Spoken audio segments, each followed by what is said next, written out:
Vamos lá, galera do segundo ano do ensino médio. Vamos trabalhar aqui atividade 1, ok? Que é trazido as respostas. E pessoal, nós vamos trazer também a atividade 2, tá? A atividade 2 ela é somente uma explicação das questões, né? Para que vocês possam fazer da melhor maneira possível. Pessoal, após esse vídeo, eu peguei vídeos já gravados de explicação do próprio conteúdo, porque dentro desse vídeo já cabe tanto a atividade 1 e 2, ok? Então esse vídeo é o mais importante de todos, mas se você quiser desculpa, mudei aqui a câmera, perdão. Mas se você quiser dar uma olhada na explicação, eu estarei disponibilizando os vídeos explicativos para que vocês possam fazer da melhor maneira possível. Tomando um cafezinho de noite, né? Porque ninguém é de ferro e a gente precisa dar conta das coisas, né? Pessoal, então vamos lá. Exercício 1. Explique o que foi o coronelismo. Explique alguns dos seus expedientes mais utilizados. Então, pessoal, coronelismo é uma prática política brasileira em comportamento social e político prejudicial e recorrente. Por que é prejudicial e recorrente? Porque dentro do coronelismo existem estruturas onde o povo não tinha liberdade, ok? Se caracteriza aí pelo controle da política por um pequeno grupo de privilegiados que definem os rumos políticos de uma cidade ou região, utilizando-se muitas vezes dos meios ilegais.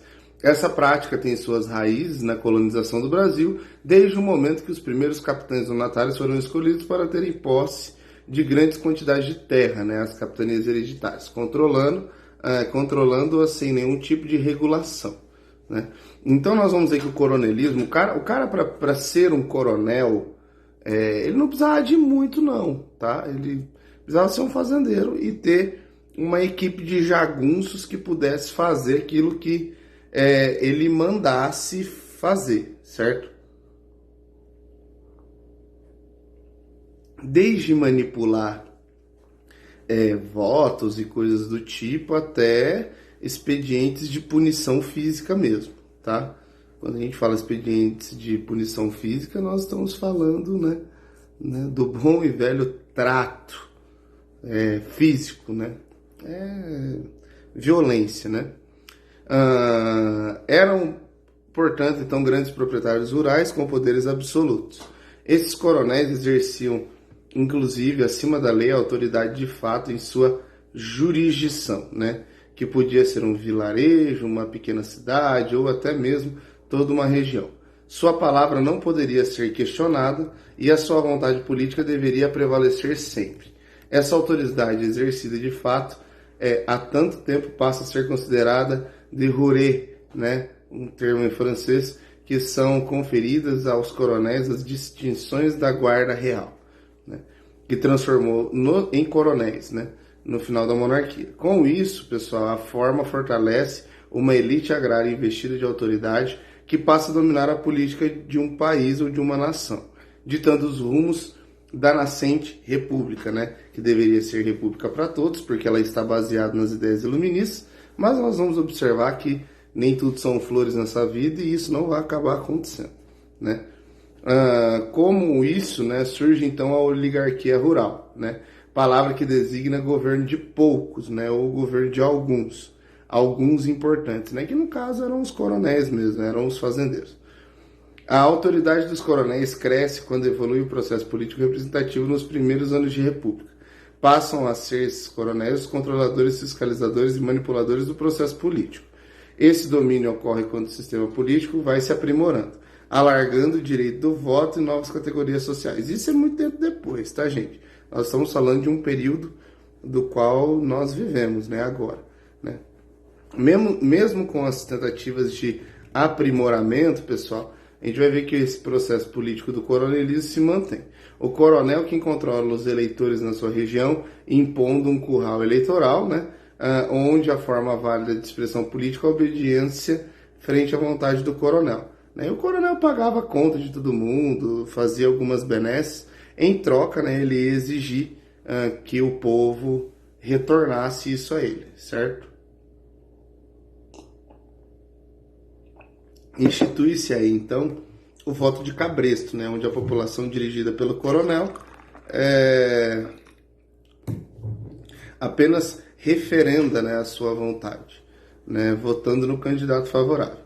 Quem fosse contra, seja votando em outro candidato, seja não votando, seja manifestando qualquer contrariedade com o processo, seria castigado por forças fiéis ao coronel, que é o que nós estamos falando dos jagunços, né, que eles eram levantados justamente para dar as correções, né. Essa intervenção criminosa lhe dava privilégios junto ao governo estadual e federal e resguardava seus domínios. Então não tinha como escapar do coronelismo, né? A lógica da troca de favores, então, continua até os dias atuais, mesmo com todo esclarecimento, liberdade e fiscalização aprimorados pelo tempo. O coronelismo ainda é uma prática corriqueira, principalmente no interior dos locais mais afastados do Brasil. Vamos para o exercício 2. Descreva como era organizada a política dos governadores. Então, a política dos governadores foi um acordo político firmado durante o período da República Velha. O intuito era unir os interesses dos políticos locais, marcado, né, pelas oligarquias estatais da época, juntamente com o governo federal, para assim garantir o controle do poder político, que é o que eu havia dito ali na questão anterior. Durante o governo populista de Campos Salles, o poder federal uniu-se às oligarquias estaduais, concentrando-a nas mãos dos latifundiários. Nós estamos falando dos cafeicultores paulistas e a galera que levava o Brasil em termos de contingente populacional, no caso os mineiros, certo? Com isso fica claro então que as elites locais dominavam a cena política e econômica dos estados, sendo monopolizado por famílias nobres e muitas vezes comandado pelos coronéis, ok? Então, pessoal, vamos ali para a atividade avaliativa 2. Vamos lá. Exercício 1, né? A Constituição Republicana promulgada em 1891 estabeleceu como eleitores no Brasil quem que era a galera que podia votar nesse novo processo, né, de república, né?